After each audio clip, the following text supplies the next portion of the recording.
সমস্যা আছে। কি সমস্যা মহারাজ? আমাদের যে রান্নার ঠাকুর প্রত্যেকবার গোপাল ঠাকুরের জন্য ভোগ বানায়, সে তার গ্রামে গেছে। এ আর এমন কি মহারাজ, তাকে ডেকে নিলেই হয়। আহ, সেই বুদ্ধি কি আর আমার নেই ভাবছো মন্ত্রী? কিন্তু তাকে আমরা ডাকতে পারবো না। কেন মহারাজ? তার বাবার খুব শরীর খারাপ। আমি নিজেই তাকে কিছু মোহর দিয়ে পাঠিয়েছি, যাতে তার বাবার ভালো চিকিৎসা করে সুস্থ করে। তাহলে গোপাল ঠাকুরের ভোগের কি হবে? রান্নার ঠাকুর নেই বলে যে ভোগ দেব না, তা তো হয় না। আমাদের অন্য কিছু বিকল্প ব্যবস্থা ভাবতে হবে। শুধু তাই নয়, হাতের মানও যাতে ভালো হয় সেটাও খেয়াল রাখতে হবে। আর বাকি ব্যবস্থার কি হবে মহারাজ? এই এই তোমাকে মন্ত্রীকে করলো বলো তো? এই আগে আপনি কি দেখে যে করেছি কে জানে। সব সময় সবকিছু তো তুমি আমাকেই জিজ্ঞাসা করো। এই মাথাটাকে একটু ব্যবহার করো। মাথা থাকলে তো। কি বললে তুমি গোপাল? মহারাজ শুনলেন গোপালের কথা? তুমি গোপালকে ছেড়ে আমাদের গোপাল ঠাকুরের কথা ভাবো। যদি কিছু মনে না করেন তো একটা কথা বলি মহারাজ। বলো বলো। জন্মাষ্টমী উপলক্ষে একটা প্রতিযোগিতার আয়োজন করলে কেমন হয় মহারাজ? প্রতিযোগিতা? কোথায় রান্নার ঠাকুর নেই আর সেখানে পুজো নিয়ে প্রতিযোগিতা? এই তোমার বুদ্ধি নিয়ে গর্ব করা? সত্যি তো গোপাল, রান্নার ঠাকুর আর প্রতিযোগিতা ব্যাপারটা ঠিক বুঝলাম না। বলছি আসলে আমার কথা তো শেষ হওয়ার আগেই মন্ত্রীমশাই এমন শুরু করলেন যে পুরো কথাটা বলাই হলো না। ঠিক আছে তুমি বলো। আমি ভাবছিলাম মহারাজ, একটা এই তালের বড়ার প্রতিযোগিতা করলে কেমন হয়? যার তালের বড়া খেতে ভালো হবে তার বানানো তালের বড়াই গোপাল ঠাকুরকে ভোগে নিবেদন করা হবে। এ তো চমৎকার ভেবেছো তুমি। কিন্তু তালের বড়া বানানো তো অনেক সময় সাপেক্ষ ব্যাপার। জন্মাষ্টমীর দিন প্রতিযোগিতা হলে ঠাকুরের ভোগ কখন বানাবে? এটা তুমি কিছু ভুল বলনি মন্ত্রী। বেশ তো, এক কাজ করি, তাহলে জন্মাষ্টমীর আগের দিন এই প্রতিযোগিতার আয়োজন করা হোক। প্রত্যেক প্রতিযোগীর বানানো বড়া আপনি চেখে তারপর ঠিক করবেন ঠাকুরের ভোগ কে বানাবে। বাহ বাহ বাহ। আর প্রতিযোগিতা যখন, তখন তো একটা ভালো পুরস্কার রাখতেই হয়। মন্ত্রী বলুন মহারাজ। তুমি বরং গোটা কৃষ্ণনগরে ঘোষণা করে দাও এই তালের বড়ার প্রতিযোগিতার কথা, আর সাথে জানিয়ে দিও যে এই প্রতিযোগিতায় জিতবে তাকে আমি 100 সোনার মোহর পুরস্কার দেব। হ্যাঁ, 100 সোনার মোহর? শুনেই হয়ে গেল তো। কি ভাবছেন তাহলে, আপনিও প্রতিযোগিতায় নাম দেবেন কিনা? দেবই তো, তবে আমি না, আমার গিন্নি। সে যা ভালো তালের বড়া বানায়, একবার খেলে না ওটা জন্মে কেউ ভুলবে না। এ তো খুব ভালো কথা। হ্যাঁ মহারাজ, আর আজকের কথা শুনে আমি নিশ্চিত এই প্রতিযোগিতা আমার গিন্নি জিতবে। বেশ তো, অগ্রিম শুভেচ্ছা রইল। ঠিক আছে, এবার তাহলে যে যার কাজে লেগে পড়ো।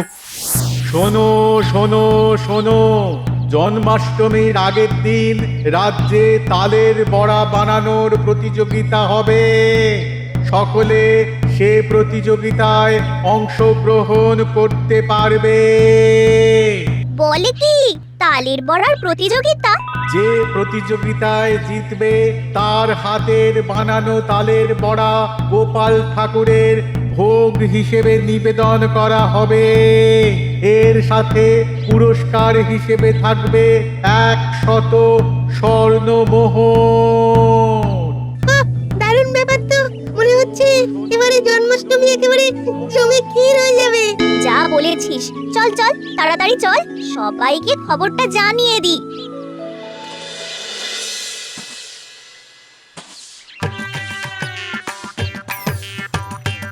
ও মা, তুমি এসে পড়েছো? তাই তো মনে হয়। তোর খালি বাজে কথা। তাহলে একটা ভালো কথা শোনো। কি গো? জন্মাষ্টমী উপলক্ষে তালের বড়া বানানোর প্রতিযোগিতা হবে। যে জিতবে তার জন্য রয়েছে পুরস্কার, আর সাথে গোপাল ঠাকুরের জন্য ভোগ নিবেদনের সুযোগ। ও মা, বলো কি? গোপাল ঠাকুরের জন্য ভোগ বানানোর ভাগ্য, এ তো ভাবাই যায় না। সে আর বলতে। আচ্ছা একটু দাঁড়াও, আমি এক্ষুনি আসছি। এই যে এটা ধরো তো দেখি, চট করে গিয়ে ঝট করে জিনিসগুলো এনে দাও তো। ও বাবা, এটা আবার কি? আবার বাজারের ফর্দ। তালের বড়া বানাতে গেলে জিনিস আনতে লাগবে না? আরে সে তো কাল এনে দিলেও হবে। না না, হবে না, এখনই এনে দাও। আর শুধু আজকে নয়, যতদিন না প্রতিযোগিতা হচ্ছে তার আগে রোজ এনে দিতে হবে। হ্যাঁ, সে কি গিন্নি, রোজ কেন? তো তুমি না কিচ্ছুটি বোঝো না।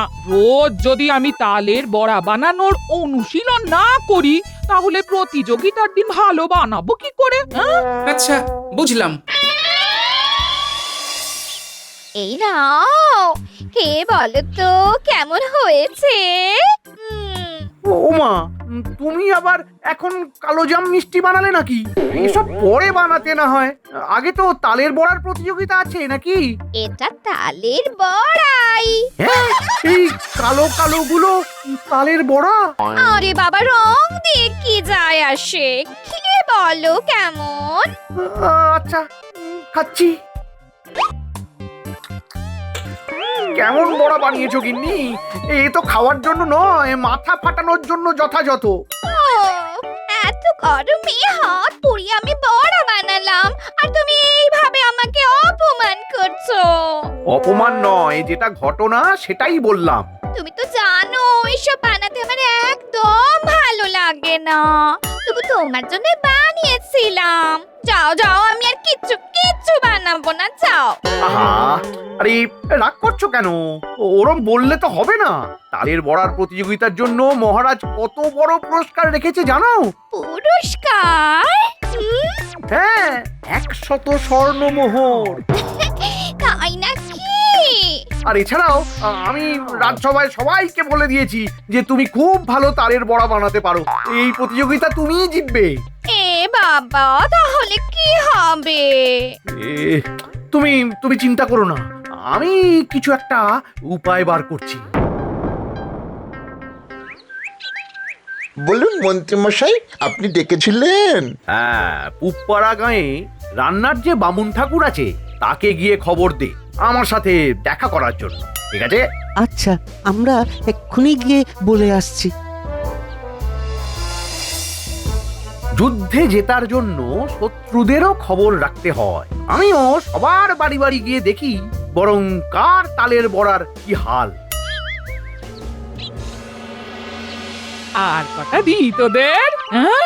না গো দিদা, পেট ভরে গেছে, মাও তো বানিয়ে খাইয়েছে। কেন রে, ভালো হয়নি? দারুণ দারুণ হয়েছে গো, একেবারে মুখে লেগে থাকার মতন। তাহলে আর 4টে করে খান তো। অগিন্নি, দাঁড়িয়ে দেখছো কি? আর 4টে করে সকলকে দিয়ে দাও। হ্যাঁ হ্যাঁ হ্যাঁ হ্যাঁ, দিচ্ছি দিচ্ছি। উম, উম, কি সুন্দর তালের বড়ার গন্ধ। গন্ধতেই মনটা আনচান আর পেটটা উচাটন করছে।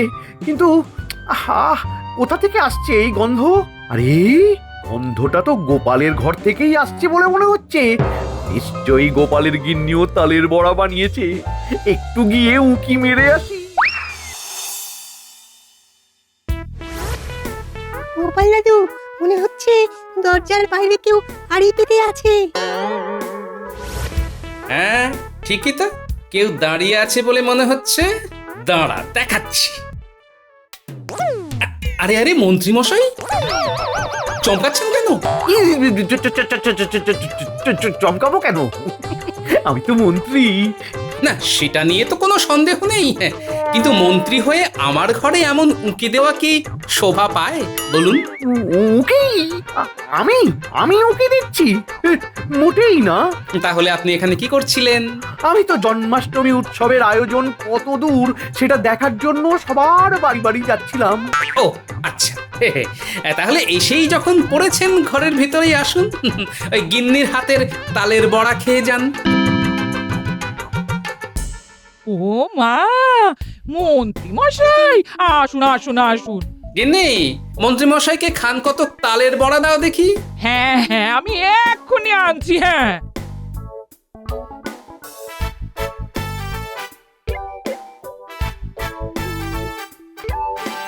এই নিন মন্ত্রী মশাই। বাহ, কি দারুণ স্বাদ! বাইরে থেকে যেমন মুচমুচে, ভেতর থেকে তেমনি মোলায়েম। সত্যি গোপালের গিন্নির হাতে জাদু আছে, কিন্তু এত প্রশংসা করলে তো হবে না। কেমন হয়েছে বললেন না তো? ঠিক আছে, আহামরি তেমন কিছু না, খাওয়ার যোগ্য, তবে আমার গিন্নির মতো হয়নি। তাহলে আর খেতে হবে না, থালাখানা আমাকে দিয়ে দিন। এই না না, এগুলো আমি খেয়ে নিচ্ছি। এত কষ্ট করে তোমার গিন্নি আমাকে দিল, না খেলে খারাপ ভাবতে পারে। যত সব নাটক।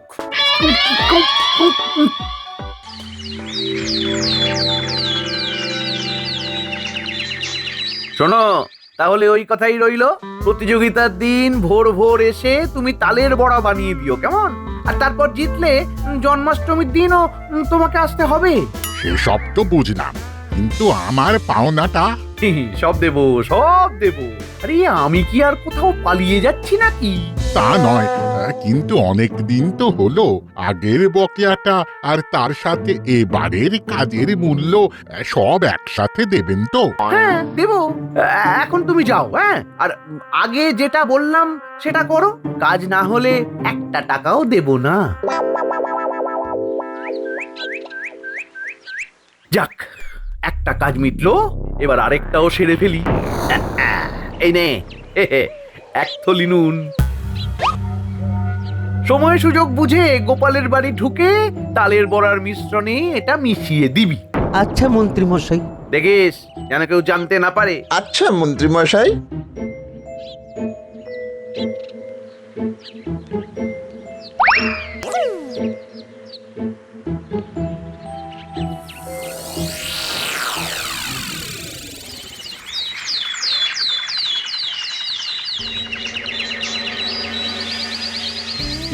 এবার তাহলে শুরু করা যাক।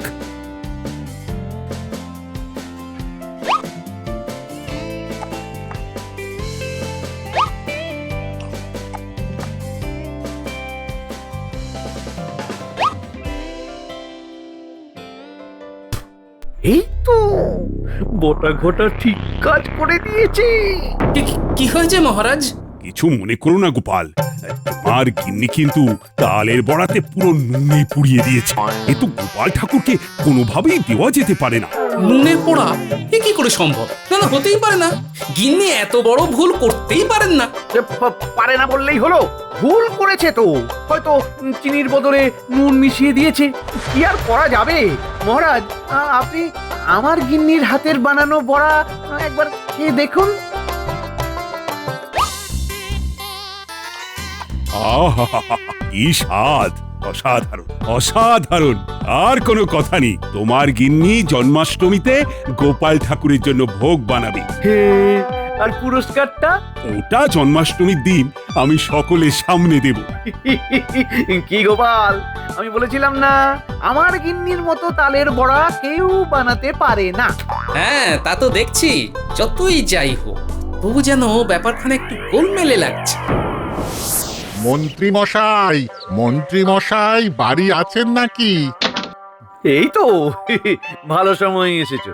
তোমার হাতের বড়া মহারাজের খুব পছন্দ হয়েছে। গোপাল ঠাকুরের জন্য ভোগ তোমাকেই বানাতে হবে। আচ্ছা। তবে সাবধানে, দেখো আবার কেউ যেন জানতে না পারে। আর আমার পাওনাটা? তোমার সব পাওনা মিটিয়ে দেব জন্মাষ্টমীর দিনই, একেবারে কথা দিলাম। সব? আচ্ছা আচ্ছা, বেশ বেশ বেশ, তাহলে আমি চলি। সব পাওনা মিটিয়ে দেবে বলেছে।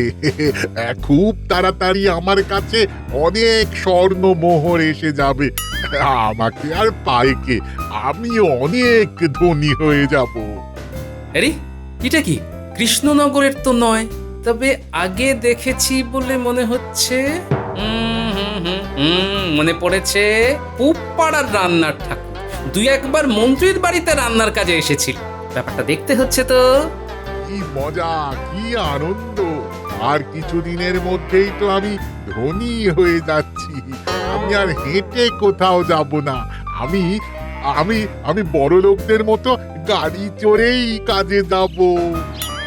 শোনো, আমাকে মধুপুর গ্রামে নিয়ে চলো। মধুপুর গ্রাম? সে তো অনেক দূর, অনেক ভাড়া লাগবে কিন্তু। তো আমি কি তোমাকে ভাড়া দেব না ভেবেছো নাকি? না তা নয়, অনেক ভাড়া হবে, আপনি দিতে পারবেন কিনা? মনে হচ্ছে কোনো একটা গন্ডগোল বেঁধেছে। না, একটু কাছে গিয়েই দেখি। তোমার এত বড় সাহস, তুমি আমাকে কি ভেবেছো? হ্যাঁ, আমি কত ধনী তা তুমি জানো? আরে আরে, কি হয়েছে কি? হ্যাঁ, কি হয়েছে? আর বলো না গোপাল দাদা, উনি মধুপুর গ্রামে যাবেন। আমি তাই শুধু বললাম অনেক ভাড়া দিতে অসুবিধা নেই তো, সেটা শুনেই উনি এত চটে গেলেন। তা চটবো না? এত বড় স্পর্ধা যে আমি ভাড়া দিতে পারবো কিনা তাতে সন্দেহ করা? আমি কত ধনী তা কেউ জানে না। বাবা, এত ধনের অহংকার হঠাৎ কি করেই বা জানবে বলুন? তাহলে এমন কথা বলে কি করে? হ্যাঁ, আমার কাছে যা স্বর্ণ মোহর আছে সেসব দিয়ে আমি নিজেই দুটো গরুর গাড়ি কিনে নিতে পারবো। চমৎকার। শোনো, আজ থেকে আমি তোমাকে একটা চাকরি দিচ্ছি। আমি যেখানে যাব তুমি গাড়ির চালক হিসেবে সেখানে নিয়ে যাবে। তোমার যা ভাড়া হবে আমি সবই জন্মাষ্টমীর দিন মিটিয়ে দেব। তা অতদিন ফেলে রাখবে কেন? দিনের ভাড়া মিটিয়ে দিলেই হয়। মানে দিনের দিন তো আমি দিতে পারবো না, কিন্তু ওই জন্মাষ্টমীর দিন আমি সব মিটিয়ে দিতে পারবো। কেন গো, ওই দিন কি তোমার ভাগ্য খুলে যাবে নাকি? হ্যাঁ, কি এমন করেছো একটু আমাকেও বলো, তাহলে আমিও করি, যদি আমারও ভাগ্য খুলে যায়। আরে ও সব কোনো ব্যাপার নয়। ওই দিন মন্ত্রী মশাই আমার পাওনা সব মিটিয়ে দেবে বলেছে, সাথে করে এখনকার কাজের বকেয়াও। মন্ত্রী মশাই? মুখ ফসকে তো সব সত্যি কথা বলে দিলাম, কিছু একটা করে এখান থেকে কেটে পড়তে হবে। এই এই চলো চলো চলো, আমার অনেক কাজ আছে, চলো। এখন কথা বলে সময় নষ্ট হচ্ছে, চলো চলো।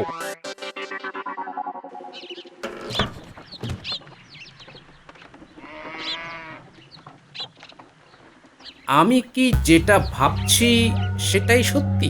না, ব্যাপারটা একটু দেখতে হচ্ছে। রাত পোহালেই তো জন্মাষ্টমী। গোপাল ঠাকুরের ভোগে কি হবে গো? আমি তো কিছুই বানাতে পারি না। তুমি কোনো চিন্তা করো না, যেভাবে প্রতিযোগিতাতে রাধুনিকে দিয়ে রান্না করিয়ে জিতেছি, ঠিক তেমনি গোপাল ঠাকুরের ভোগও তৈরি হয়ে যাবে। যদি ধরা পড়ে যায় তাহলে আমার তো খুব খুব ভয় করছে।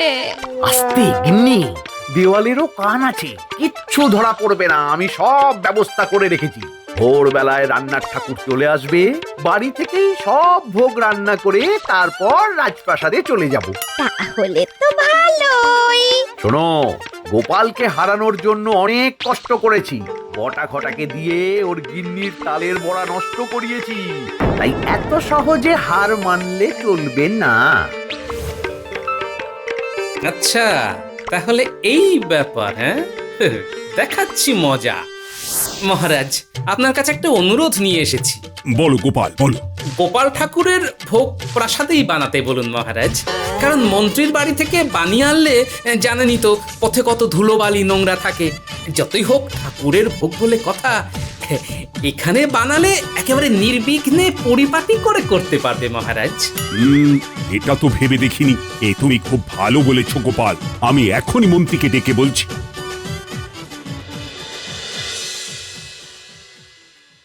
আমায় ডেকেছেন মহারাজ? হ্যাঁ, আর শোনো না, গোপাল ঠাকুরের ভোগ এই রাজপ্রাসাদেই তৈরি কর।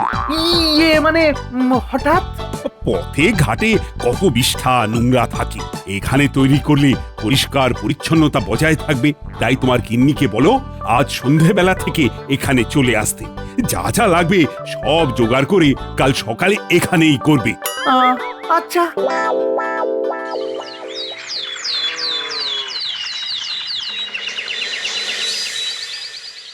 সব ব্যবস্থা ঠিক আছে তো?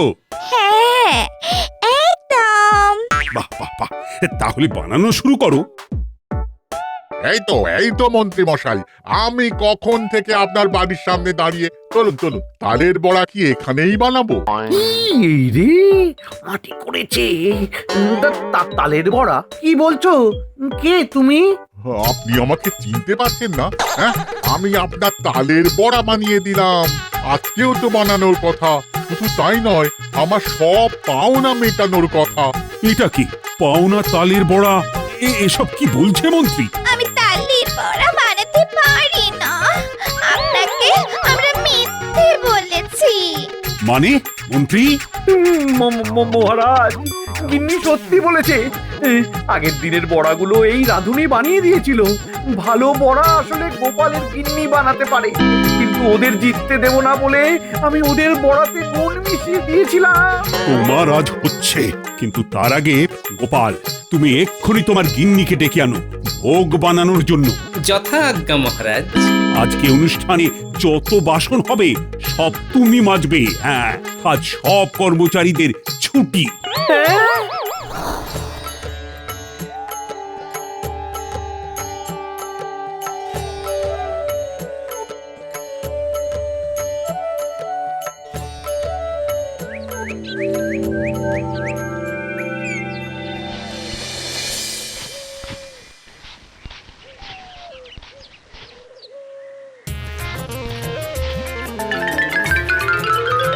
আরো বাসন।